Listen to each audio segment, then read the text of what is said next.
Hindi pangkaraniwan ang pagulan kanina sa Quezon City na ilang minutong may kasamang mga butil ng yelo.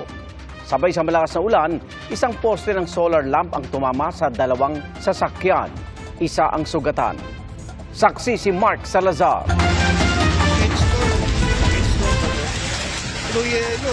Sa pambihirang pagkakataon, umulan ng yelo sa ilang bahagi ng Quezon City kanina.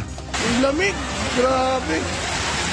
Namangha ang ilang motorista pero nangamba rin na baka magdulot ito ng pagkasira sa kanilang sasakyan. Ang ganitong hailstorm mataas ang tsansang mangyari tuwing may thunderstorm gaya ng nagpaulan sa Quezon City kanina ayon sa Pag-asa. Sa bahagi ng Quezon Avenue naman, nahulog ang isang poste ng solar lamp. Unang tinamaan ng isang SUV saka ito humampas sa isang utility van. Ang lakas-lakas ng ulan, biglang-bigla bumagsak yung solar light ba yun? Tumama doon sa sakyan namin, tumama sa kanya. Sugatan ng driver ng van na halatang gulat at halos hindi makausap. Relax. Yan ang tama mo. Hanggang dumating ang may-ari ng sasakyan at dinala na siya sa ospital. Hindi natin inaasahan yan, pero may mananagutan yun. Kabilang umano ang nahulog na solar light sa mga naging proyekto ng MMDA. That one we have to look into it pa po, no? But as soon as na meron po kaming concrete information, we will let you know po. Thunderstorm din na nagpaulan at nagpabaha sa Cotabato City kahapon. Tumirik pa ang ilang sasakyan. Maputik na tubig naman ang umagos sa isang kalsada sa Bontoc Mountain Province, dala ng malakas na ulan. Sa mainit, Surigao del Norte umabot na sa mahigit 25 bahay ang nasira sa landslide noong Sabado.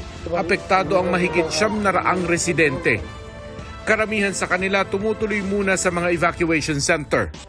Kahit umuulan at bumabaha na sa ilang lugar, mapanganib pa rin ang init sa ilang bahagi ng bansa. 45 lugar ang nagtala ng danger level na heat index, kabilang ang 2 lugar sa Metro Manila.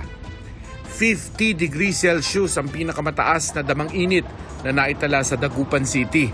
Ang Task Force El Nino ng Department of National Defense pinaghahanda na ni Pangulong Bongbong Marcos para naman sa paparating na La Nina, kung kailan inaasahan ang mas maraming ulan na sasabayan pa ng habagat season. 69% na ang chance ang mangyari ito.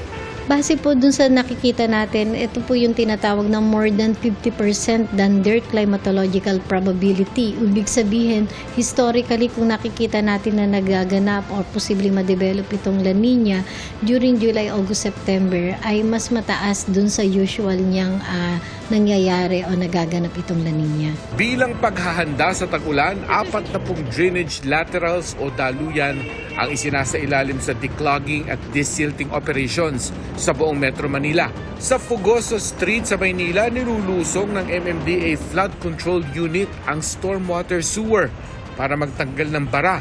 Mano-mano nilang sinusungkit ang basura sa ilalim na iaahon naman ng backhoe. Sa Bambang, Maynila, nakatuon naman ang declogging operation sa mga sanitary sewer. Daluyan naman ito ng wastewater ng mga bahay at negosyo, papuntang water treatment plant na kung mababara, aapaw naman sa kalsada. Kasama ang burak at basura papuntang stormwater sewer. Para sa GMA Integrated News, ako si Mark Salazar, ang inyong saksi. Mga kapuso, sama-sama tayong maging saksi.